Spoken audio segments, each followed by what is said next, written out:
Welcome once again to Growth is Personal podcast. Today we have a phenomenal guest. Her name is Hadi Diallo. She's the founder of HD Impact Consulting. Today we're going to be having conversations around leadership and how we as individuals can make impact. Hi, my name is Emeka, and welcome to Growth is Personal.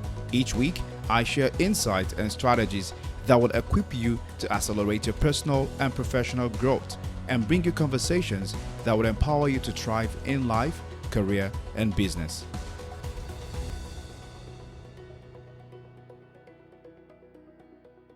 So, hi, Heidi. Did I pronounce your name well? Heidi, right? Hadi. I was You going to say know what? Heidi. No. Okay, even my kids call me Hadi when I tell them it's Hadi, and it's short for a longer name, which is Oh. Hadiatu. So Hadiatu? I'm very. Oh, okay, good. You pronounce that better than Hadi, so you can call me that if you want. Yeah, it almost sounds like from Nigeria we have the Muslims names that Sadiatu, Hadiatu. So it almost sounds Hadiatu. Yeah, that's it is a cool Hadiatu. name. Yeah, it's my name. Is my full name is Hadiatu. Wow. And the short, yeah, because I'm from West Africa, so Yeah. it's the same like a Muslim name, but the short we put Hadi. My parents gave me Hadiatu, but then they always call me Hadi. So I was like, why did you give me the long name if you were gonna call me Hadi? But Hadi. yeah, Right. you're right. It's Hadiatu. Oh, nice. Okay, so welcome to the show, Haiti. Let's talk about your personal story, all right, and how it has shaped you today to become the leader that you are, and also empowering other leaders. What do we want to understand about your journey to where you are today? Oh wow. Okay, my journey. So my journey, as I was saying, started in Senegal, where I was born and raised. After high school, when everyone is French speaking, and when everyone was going to France, because it's French speaking university, I decided to take another route. I said, you know what, I want to go to the States, learn English, and do that. So it was a challenge. So that's where my journey started. So then I moved to Boston. That's where I went to school, studied finance. And then I interned with Merrill Lynch. I was on Wall Street. So then I started my career in finance, on like first analyst on Wall Street, scared, not know what to do, especially English being my second language. There was a lot of doubts, insecurities, really pushing. And I'm someone who likes to succeed. So, when you come from, Africa, you have that background, that pressure from your parents also, where they want you to succeed. So I think that helped at the same time. But my personal story as well, what drives me is really making sure that I'm successful, that I make an impact around people around me. So I did that over there. I learned a lot, and I saw and it was interesting because when I interned, I remember that leader that I had, she was someone that was amazing. She was always on the go. She was so involved. And I remember when we had to do our at the end of the internship, we have to do a presentation. So she was busy. So we're doing our own thing, intern, not really know what's going on. She went to do some presentation. I remember she came back and she was like, come here, I'm going to help you guys because you guys need to succeed. You need to be on top. So she took the time, dropped everything that was going on and just like invested in I want you guys to succeed. So for me, that was the first time I was saying, okay, that's a leader that's doing that. She was always involved, having conversation as well. And sure enough, that I went in, had that that presentation, and I remember where, boost that confidence when the VP came, was like, oh, well, your presentation was one of the best, if not the best. So you can imagine how that that just boosted the confidence through the roof.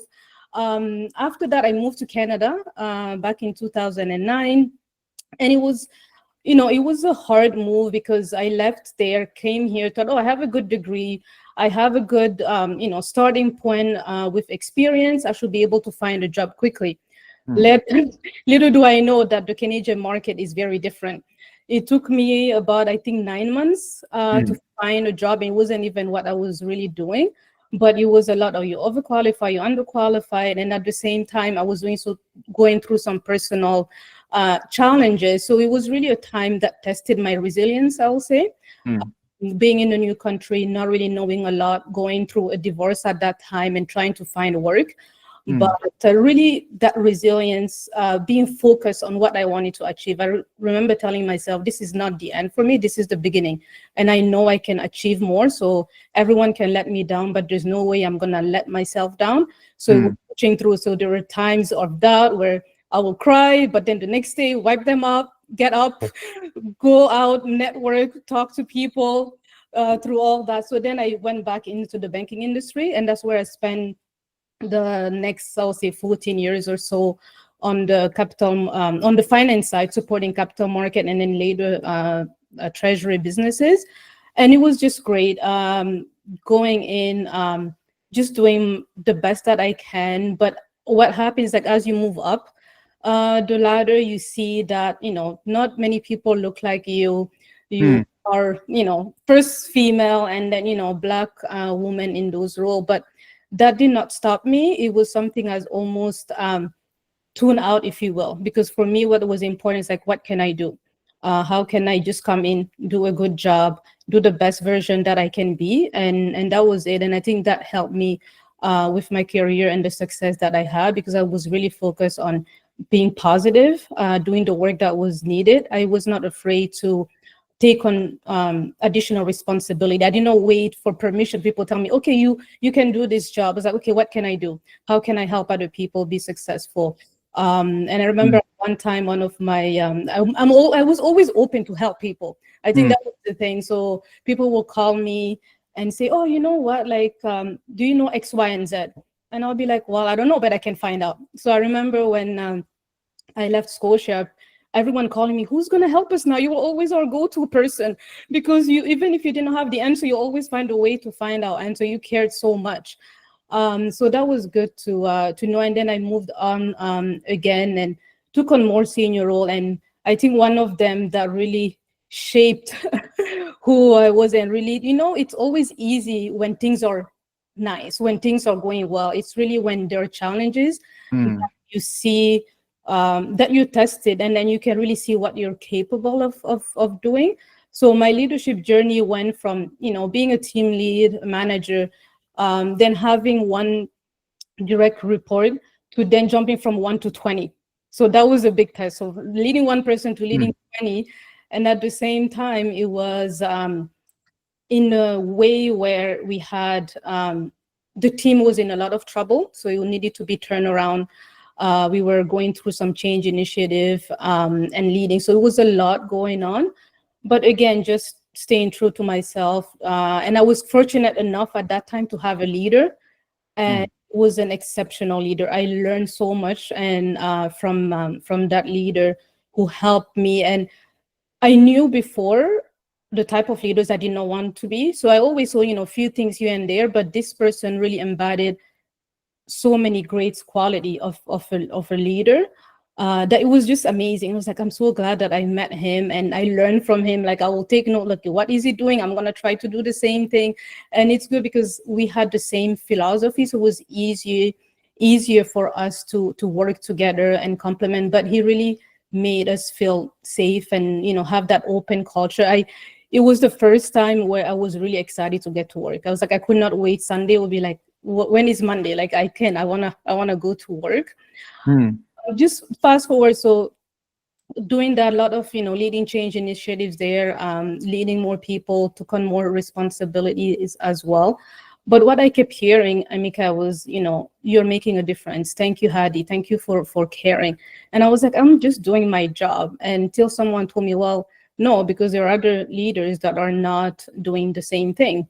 And then I reflected with that leader that I was telling him, I'm like, yes, he really made the impact and difference in my career and in my life, to be honest. And I wanted to have more of that impact as well, a bigger impact.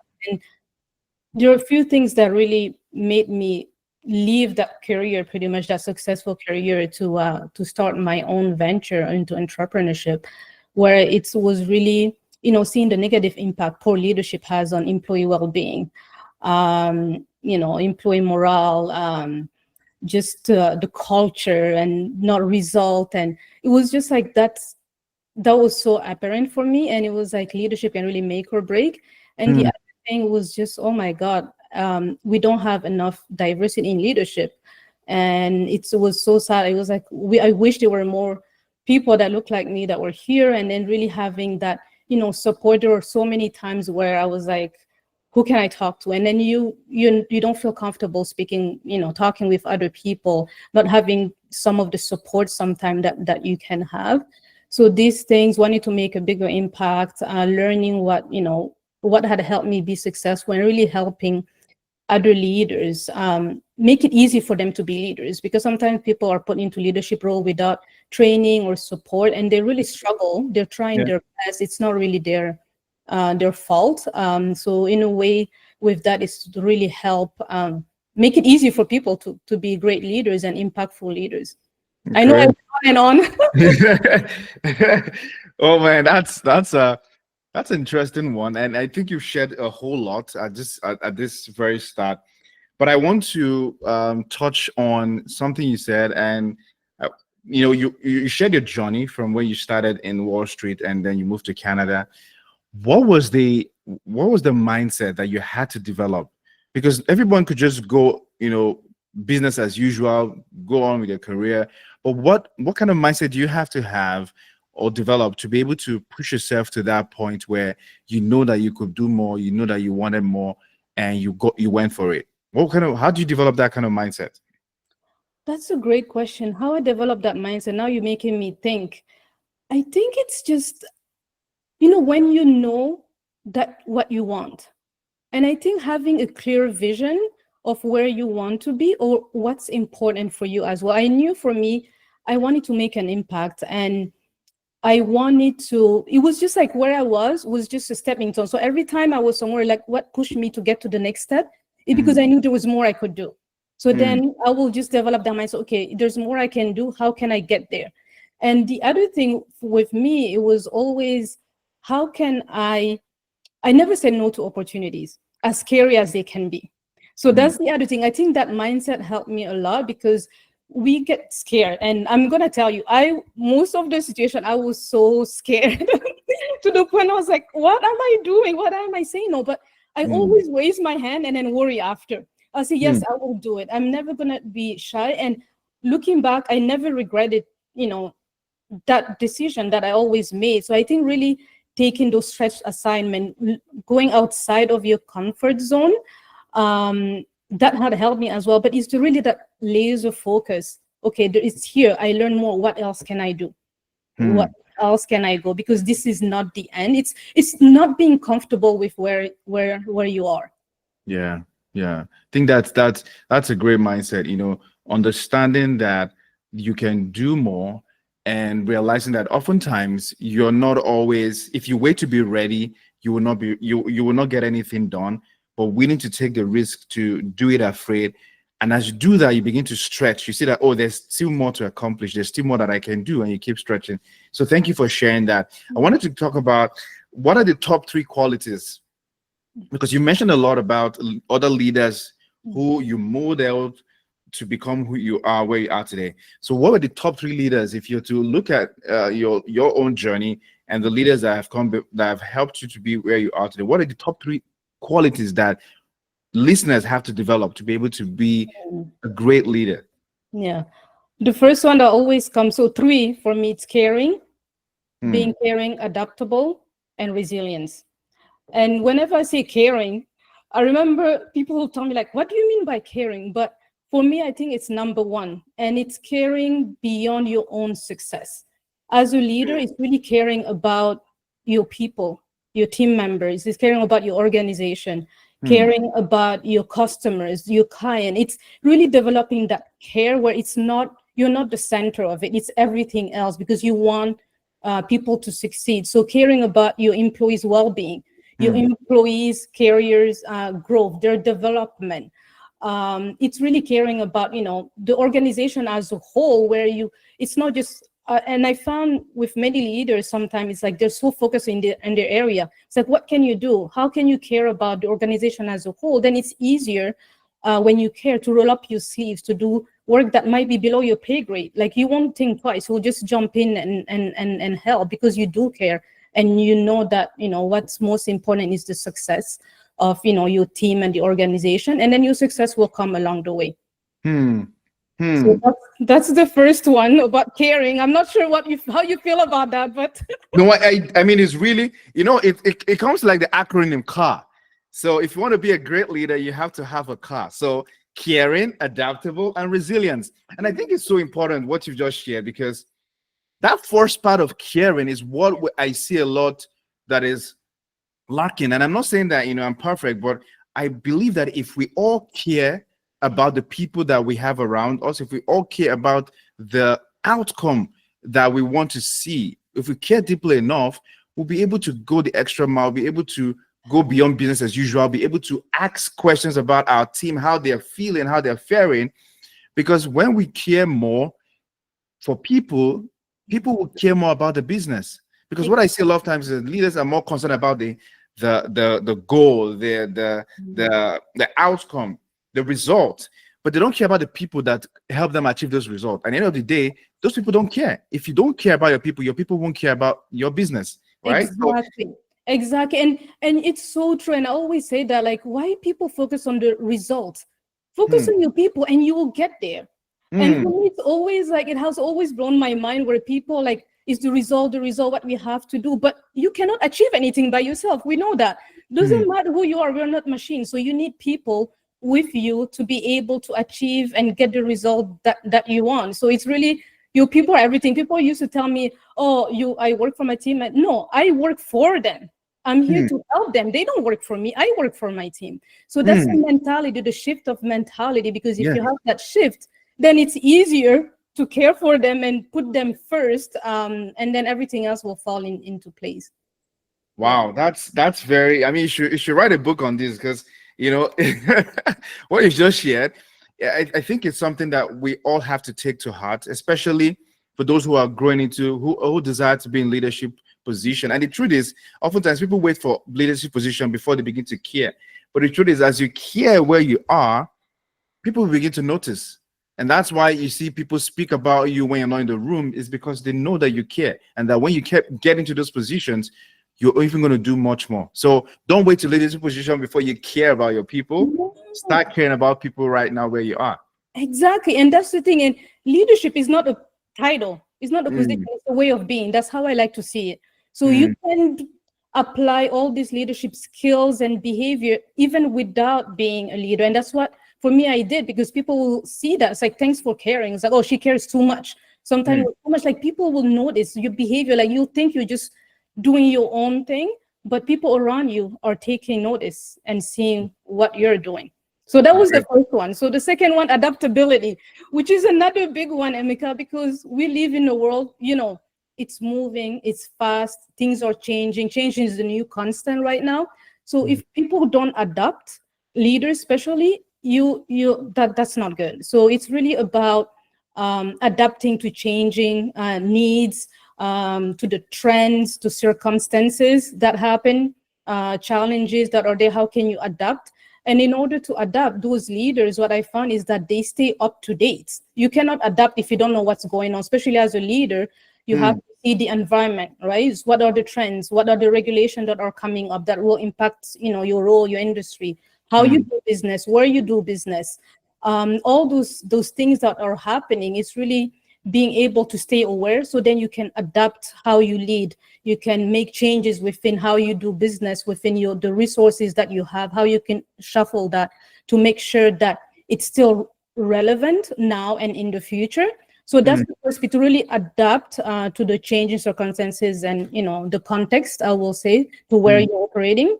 But the mm, second is also adapting your leadership style, because we cannot just have the same leadership style with everyone. But again, in order for you to adapt, you need to know your people.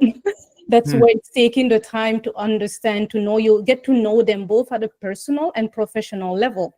Know what are their aspirations, where they are, what are their strengths. So knowing that and what they need, then you will be able to see how you can interact with them and what can you use to really make sure that you give them the support that they need to do their job right. mm.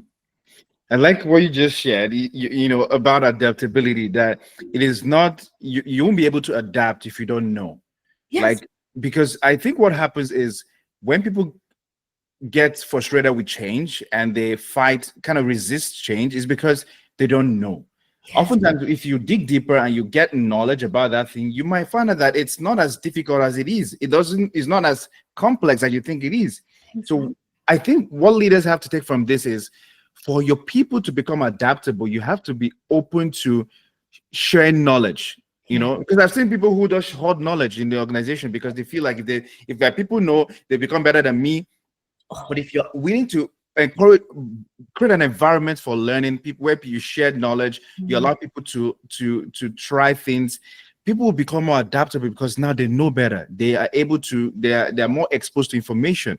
And even as an individual, we also have to know that for us to be adaptable in these times, we have to be given to knowledge, read, study, right? So thank you for sharing that important point. And I think it also leads to resilience, right? The more you know, the better you be, the better informed you are, the better understanding you have about a thing, the more willing you are to withstand any challenges that might come. Right?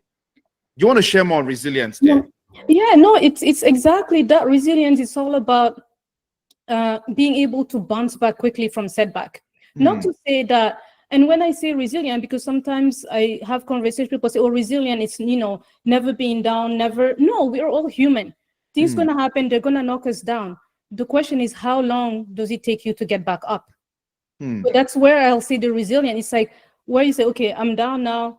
To your point, like having information, knowing what's going on, knowing what's important, what you have to do, and really getting back up as well. So that's really that resilience, and it's being also aware of, make sure that you can manage your emotion, you can manage stress, which manage workload, which nowadays we all have so much to do with little resources and time as well. How do you make sure that all that is in place so you are really resilient and that you are safeguarding your well-being in a sense? Because when that's the other thing with being resilient as well, is that you have to safeguard your well-being. You have to be well enough to be able to withstand all these challenges and setback and really make sure that you can bounce back quickly from them. Yeah, that's so important. It leads me to my next question around, you mentioned well-being, and let's talk about a little bit about emotional intelligence or emotional well-being and how that impacts effective leadership. Like, because you mentioned now, to be resilient, you need to understand your emotions, you need to understand, you need to protect your emotional well-being. And I think a lot of times today, the reason why we see a lot of lapse in leadership is that some leaders are frustrated, and sometimes the frustration is coming from the pressure to deliver, and then that begins to rub off on our approach, how we lead people. So how can we manage our emotions, or become more emotionally intelligent to be effective as leaders? Yeah.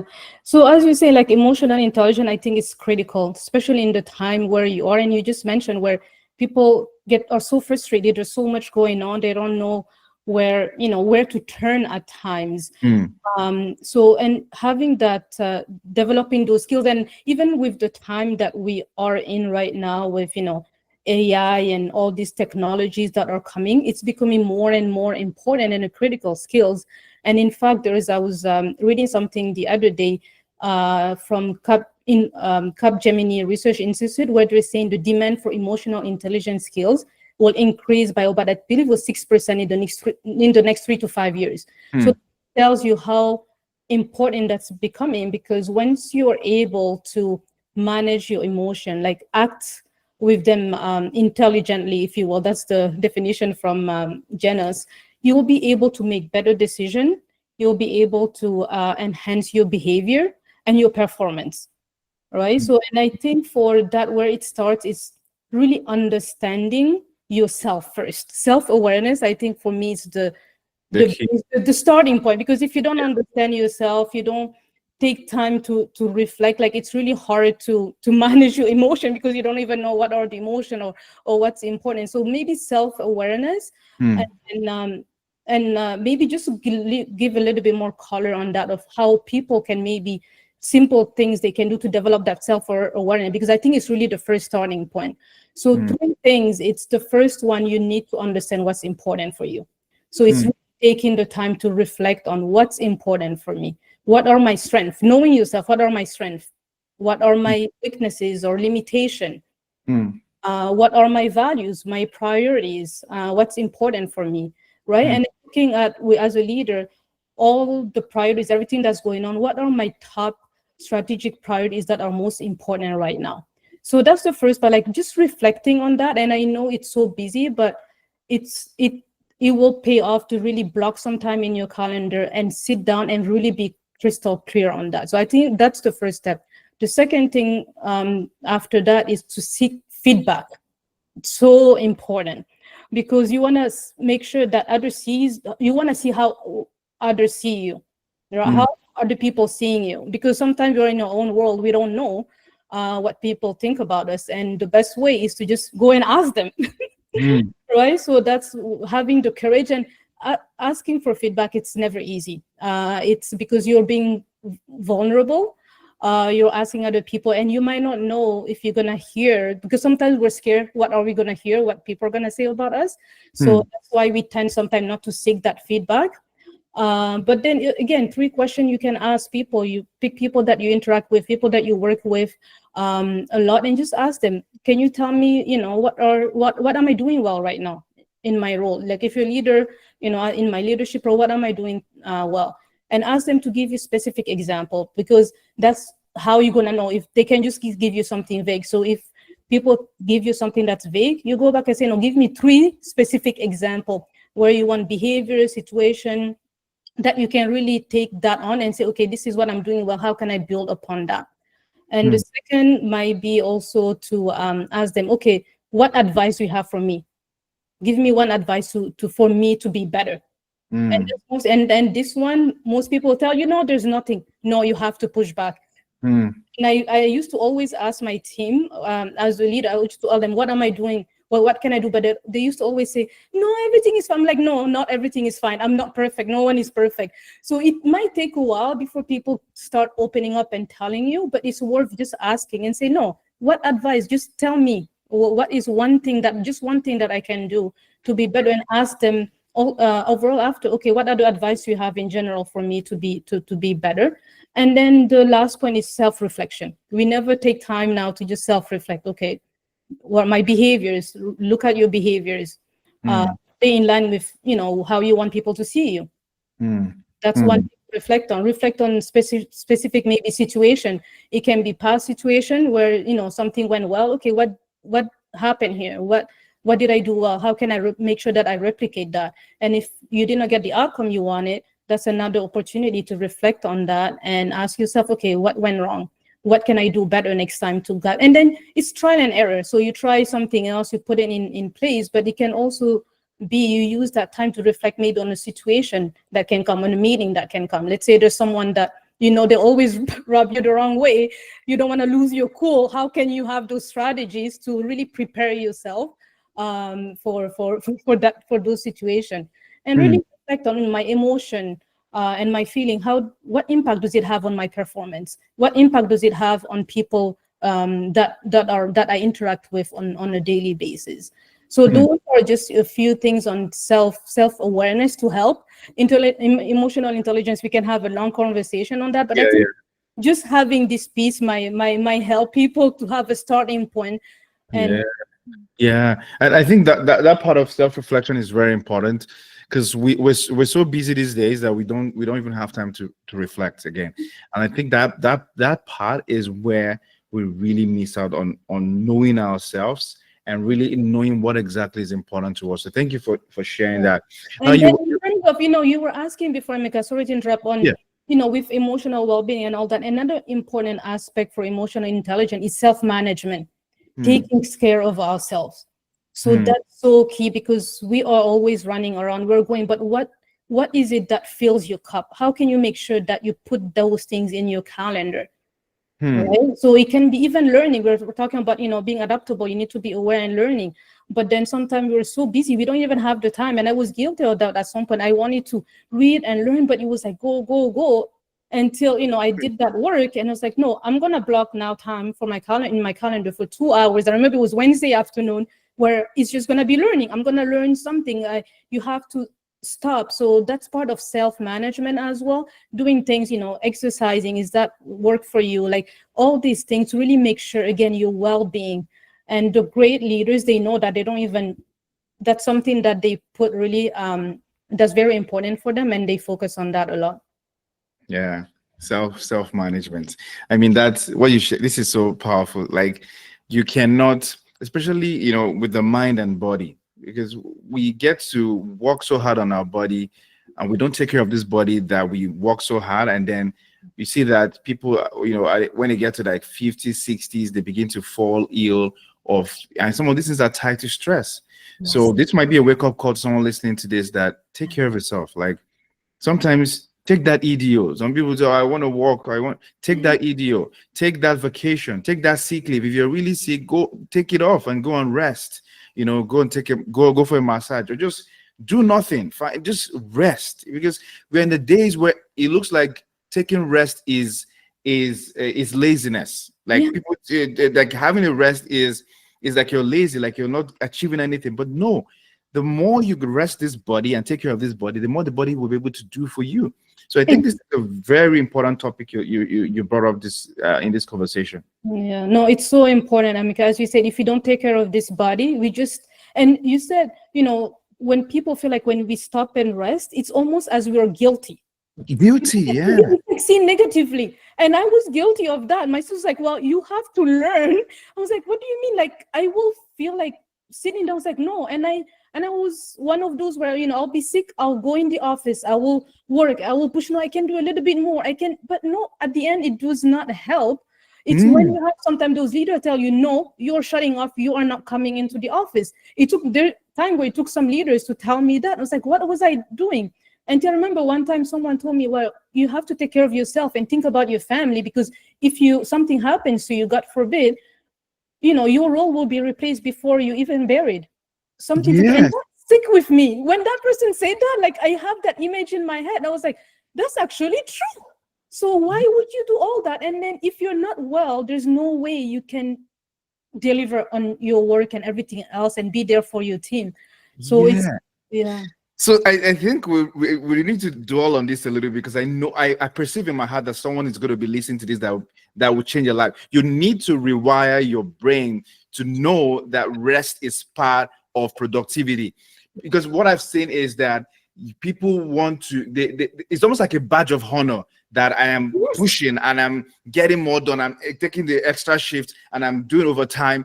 It's like a badge of honor that I'm going to get promoted. No, stop it.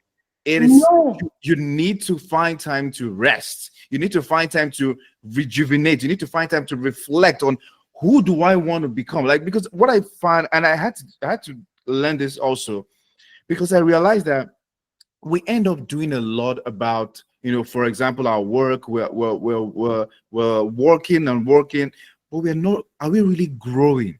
Are we really achieving our true purpose? Are we, when we sit down and reflect, is this really what we planned that we wanted to do 10 years ago? Right? Okay, now we're here. What do we want to see? Where do we want to see our life in the next 5-10 years? Have you really thought about it? Are we just going in circles or spinning the wheel? That because if I keep working, my life is going to be better. Sometimes you need to just stop and enjoy the silence, enjoy the quiet time, reflect. In fact, I've realized that oftentimes you become more productive when you find time to rest.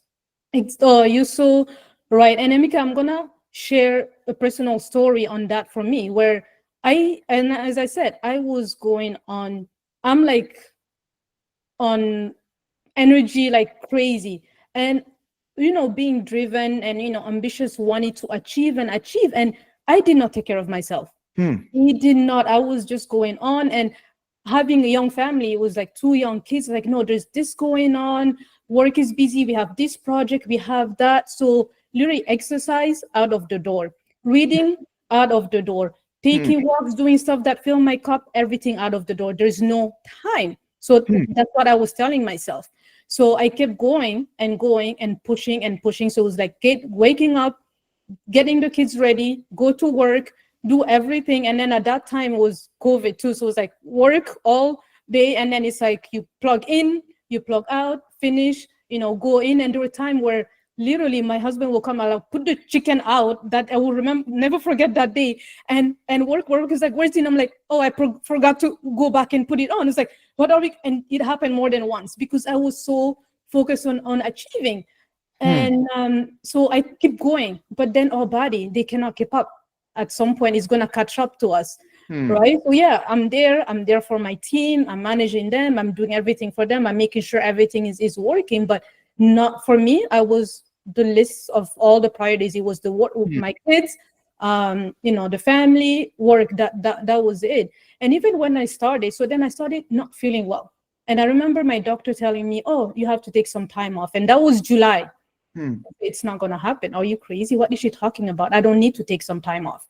And even when I took some time off, it was always you're on the phone, you're answering, you're calling. It's like, it will say, oh, I'm on vacation, but you can contact me. It's fine. Right? Because you're opening the door once again when that happens. But just to fast forward, I refuse to take that and keep on going and going and going and going and getting more sick. But because the body, the stress keeps adding up. And I remember one time I was just in bed and I was just crying. I was so exhausted, emotionally, physically, like everything. And my husband was like, what's going on? I was like, I don't know how I'm going to keep going. And I cannot take a break right now because there's all these things happening. I remember like breaking down. And but you cannot do that. You have to take some time off.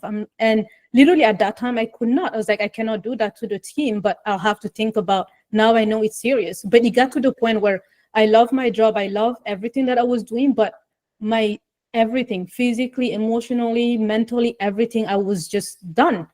And I took some days off to just kind of recoup from that. And but then after, I had to stop at some point because it was getting too much to be able to continue like that. But then it forces you. That's why I'm so, when people talk about leadership, I say you have to lead yourself, which is what I did not do. So that was a big mistake. I was leading my team, I was leading others, I was leading the organization to make sure the success was there, but I was not leading myself. And that led to that burnout pretty much. And at some point I had to stop. So I could not even do the job that I was so passionate about and, to be there to help my team. So that for me was a big wake-up call. And to your point, when you switch now things, when you start now, okay, waking up, and after I was like, I need to change things around, wake up early, exercise, meditate, like spiritual, whatever fills my cup, and making sure that, you take some time, go for the massage, go for the walk, go out with people, with your friends. Even that only just helps you. So you're not just, into the work. But I just wanted to share that wake up call. And once I changed that, and even now, running my own business, it's something that I make sure that I have my exercise, I have my routine. I know when I'm not feeling well, I stop right away. But going back, even when I was working, now I will tell my team, okay, it's Thursday, I'm taking Friday off because I'm exhausted. So you start saying that so people can start doing the same thing. You lead an example, because people will say, okay, she's working late, she's doing this and that. They will continue, they will think, okay, this is what I need to do, where it's not. So it's how we can change the way we, treat ourselves, our body, make sure that we put ourselves as a priority, and then sharing that with your team as well, so that they know it's okay. They know that it's important to take care of themselves as well. Great. Thank you for sharing that, Hadi. And to the ambitious leader there, or to the ambitious person, because I think the people who fall victim of this is people who, who are ambitious, who are driven. Remember that your body is what also is the vehicle at which you pursue that ambition. It's your body. Take care of it. Right? I'm saying this to myself as well. I'm not perfect. I'm also working on my own self too. But take care of your body. And also to the immigrant, because I see a lot of, in the immigrant community today, immigrant professional, because of the stress of moving to a new country, trying to get back into your career. Some people are not getting. So whatever they get, they try to hold it very well, because they feel like if they don't do go above and beyond, they'll lose their job. Or if they don't do more than 2 or 3 jobs, they will not be able to stay afloat. Hey, stop, rest.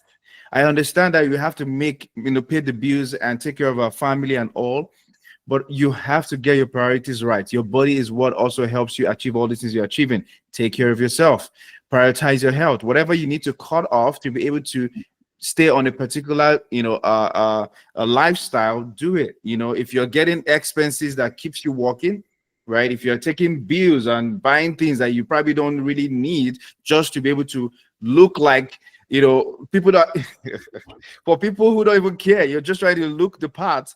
Please stop it. You need to take care of yourself. You need to be in the right frame of mind and in the right shape and health and good health to take care of to even pursue your ambition. So I think this I had to emphasize on this because yes, I've heard times of, the events you hear recently the community of how people are exhausted, burnout, and frustrated, and even how people don't even pay attention to their kids. Like their kids are doing something else, and it looks like the parents are not even aware of what's going on. So please relax and stop, and just focus on what is really important to you. And there's Right? something I want to add to that, Emeka, is it's okay to take a break. Yeah. Because for me, I was like, no, it's not a sign of weakness. If anything, that's the best thing you can do to yourself, for yourself and your kid. And for me, when I took that time off, because my son, my last born, had some issues. I know I bore at birth, so so I knew there was going on, but I was so busy. So when I took that time off, and I started realize, okay, hold on. I started investing myself more. We discovered some stuff that I was able to prevent before it got worse. So going, it's not, and as you said, immigrant people of color, where we feel like we're in those spaces, we have to prove ourselves, we go above and beyond. That's not working hard. It's good, but it's not working to the point that we break ourselves. That's not how we can achieve. There are other ways to do it. And to your point, like, we have to really get our priorities straight. We have to make sure that we take care of ourselves, our well-being, our families, because our kids as well. Like, if you have kids, you want to make sure that you're there, that you invested, that you know what they're doing, you know what they're watching, what are the friends that they have as well. All that is part. But you said it earlier, it's like really knowing, taking the time to see what's important for you, what's your vision. It's raising your kids to, it's important. So how are you making sure that you're incorporating that? And it's always, and it's about really making sure that you your calendar, put that into the calendar, things that are important to you, because it's so easy to say, we're going to do it later, I'm going to do it. No, if it's important, put in your calendar to exercise, put into calendar to spend time with your kids if you need to. All those things I had to put at some point, because otherwise, if you don't put it, someone else will put something in your calendar. Yeah, you take control of your time as well, is very important. Yeah, take control of your time. Otherwise, someone else would help you. Someone else would do that. Someone else would feel it for you. And it's true. I think, this thing you just said is so important, because what I see is that we don't really pay attention to our time, and that time is what is the currency of life. Like, we focus on how to make money, but we don't focus on how to make up for time, how to manage our time, right? What do we spend our time doing? Is it something that is helping us? Is it something that is helping? Help others. But if you don't prioritize yourself, you can't. There's little to what you can do to help others. So thank you for sharing that. I'm glad that we were able to dwell on that, because I think someone watching or going to be listening to this really needed to hear that. So to wrap things up, Hadi, the three questions I asked my guests, the three questions. You can answer each of the question in one word, or you can emphasize on the word. Okay. And the first question is, if there was one book that had made a huge impact in your life, what would that book be? If you were to mention one book that has made a huge impact in your life, what would that book be? Or a book that I read that made an Book that you read. Yes. Oh, you know what? It would be from Marshall Goldsmith's Triggers. And I read it I think it was a year and a half ago, but it's still in my head. But it was all about what we were discussing, making sure what's important for you and that you're working towards that. It's all about behavior, developing those, the behavior that works in your favor and what's so important for you as well. So, and then that's a sheet that he has there. And I use that where I said, okay, what's important for you? And make sure that you put it on, and every night you review it and you score yourself, right? So it can be anything, and to look at all aspects of life when I do it. So I want to make sure at some point when I was coming out from that, craziness, was like, it's important for me to spend time with my kids and my daughter, especially because she's the one that really need that attention. And then you put that list. So that was the one thing that I remember from the book mostly that I took on, because then I said, okay, these are the things that are important, because it makes you think and reflect, to Emeka, to your point before, what's so important for you? What am I, working towards, and the impact and the legacy that you want to leave, and all of that. And then it will change through times as well. But just having that and scoring yourself, okay. But it wasn't like, did I do it or not? But how well did I try? Because we're all trying, because then it's less, oh, I did not do it, I do it. And then what happened is like you're collecting facts and data, because if you put something and then you score yourself 0 for like 2 weeks, then how important is that really? Right? So that's the other thing. But also the power of the other thing in the book was saying, the best way, if you say you were going to do something and put it on, is to share it with someone else. And have someone where you will say, okay, this is what I'm going to do, and tell them how you did, and share your scoring with them as well. Because then you have that accountability to help you, because we know as human, we can say one thing and then life happens and then we put that on the side. But just having that accountability partner can make a huge difference. Triggers. Great. That's a good book. I'll look out for it. Outside of work, what hobbies or interests brings you joy and balance in your life? Outside of work, bring me joy and balance? Yeah. Okay, so my kids, for sure, although they drive me crazy. Especially recently, I'm like, I know I wanted kids, but what's please God help me with give me patience with them. But just spending time with them and exploring and traveling with them, which I want to do more. But I remember this summer we went to Niagara Falls. It's that indoor water park, and they were so happy. And just seeing how they were going up and down, and it was something just so small, but for them it was the best thing that ever happened to them. We spent the next day they are doing like some small activity, but for me that's just memories that I'm creating with my family. And it's something that they feel that we're connecting as well, and so we're spending time with them as well, and something to commit to. Because I'll share one small story. What happened is that one day I remember I was driving. I promised my son, after school I'll pick you up, we're gonna go for ice cream. And he was like so excited. So I picked him up, was going for, we're driving there, and then I received a call. I was like, oh, you're driving? Are you gonna be home soon to call a client? Right? I could have said, sure, I'm gonna be home, this and that. The old me would have said that, but I said, not today. I can call on Monday. I remember it was a Friday, because I promised my son ice cream and we're going for ice cream, so I won't be home right now. The rest of the evening is for him. That's something I wouldn't have done before. A couple of years ago, I'm not gonna say, sure, work is there, I'll drop everything and do that. But that gives me joy, spending time with them. The other thing is exercising. Just moving my body, making sure that I exercise. It's a huge part. And for me, spirituality is important. Every morning, that's how I start my day, with prayer, being grateful, just looking at the small, when you're chasing so many things. And I heard someone said something recently, by chasing something, we miss on the blessings that are around us. So that's why every morning it's like, how can I ground myself? Yes, I want to achieve this. I have all these goals, but how can I be grateful for what I have right now? We're alive, wake up alive, we're breathing, we're using all our 5 senses. My kids are well and alive. Like, those are the small things, really finding gratefulness.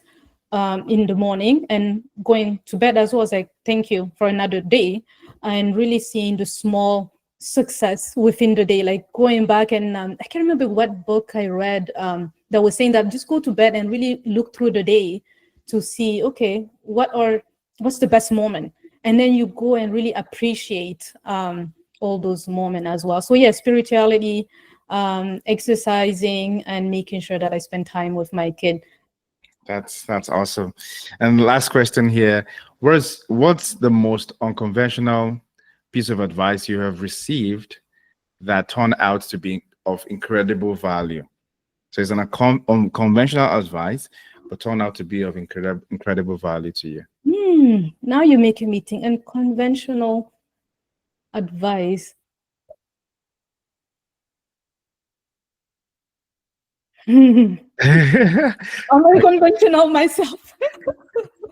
I get some pauses whenever I ask this question. Yeah, it is, because you put the unconventional, right? So that's what makes it. So I don't know if it's unconventional enough, but it was follow your heart. It's not unconventional, but it's, you know how I think in society, especially from, an African background, it's always there is a set of expectation that's there for you, and then how you should behave, what you should be doing, some values or tradition to follow, this thing you can do or you cannot do. And I remember it was my interest, like, you know what, you're not doing anything wrong. You have to put your life, you first. You matter more than anything else. So it's okay to go against, if you will, it's okay to go against The norms the of trying. norm. Yeah, it's good to go against the norm, or to follow the crowd, if you will. So I think for me, that have all the decision, everything that I made, it has not been truly conventional. I would say, I could have followed everyone and go to to friends who would have my studies. I would have not taken some risk that I did before. Even with, the business, like, you need to make sure that you have everything going on. It's like, no, I just started without having much and just taking that risk. I'm not sure if it answers your question, but Yes, it does. It does. That's follow your heart, because I mean it's unconventional, because it's in a way, because people don't really say that again. People don't follow their heart. They follow their head, like what they think is the smartest thing to do, the strategy. But we forget about the heart, where the heart leads us to. And so oftentimes it's what really our heart really knows where our passion and purpose lies. But our head is telling us that this is more strategic. Just for example, someone who, you have two job offers. One is 200K, one is 500K. Your head is saying that, oh, this 500K will do much more for me. It's more higher paying job and everything. But your heart is saying 200,000 will give you peace. It might not be enough, but it'll give you peace. So follow your heart can be a conventional advice. Yes. And it will definitely, that answers the question. Thank you so much, Hadi. It's Thank been you. an impactful conversation. I think, this is one for the books. And for those who are going to be watching or listening, please leave a comment. Tell us what you think about today's episode. If it's a blessing to you and resonate with you, please let us know. Give a rating. If you want to ask a question directly to Hadi, just send a DM or just drop it in the comment section there, and I'll pass the question across to Hadi, and we'll find a way to get your answers. Thank you so much for being a part of this show, Hadi. Thank you for coming and sharing so freely. Do you have any last words you want to say before we wrap it up? No, it's again, I think I'll just say, being a leader is not a title, a position, it's a way of being. Make sure that, you have a positive behavior, positive attitude, take initiative, take responsibility, and make sure that, you're doing the right thing. I think that's the important, like, do the right thing. Not just do things right, but do the right thing. Thank you. Don't just do things right. Don't just do things right, but do the right thing. That's powerful. That's a good And way that's to a quote wrap it I read before a couple of times. I can't remember from who, but that stick to me. Yes, and that what makes a great leader, right? Where you're doing the right thing, Yes. not do things right, just like yeah. So thank you for sharing that. Until we come your way in the next episode, remember your growth is personal. No one is responsible for your personal growth, but you. Stay blessed and bye for now. Thank you for listening to today's episode. If you love this episode, share it with your friends on Facebook, Instagram, or LinkedIn. If you haven't already done so, hit the subscribe button so you don't miss any of our episode, and give us a rating. This will help our podcast get more visibility to those who don't know about this podcast. Remember, your growth is personal. No one is responsible for your personal growth but you. Stay blessed.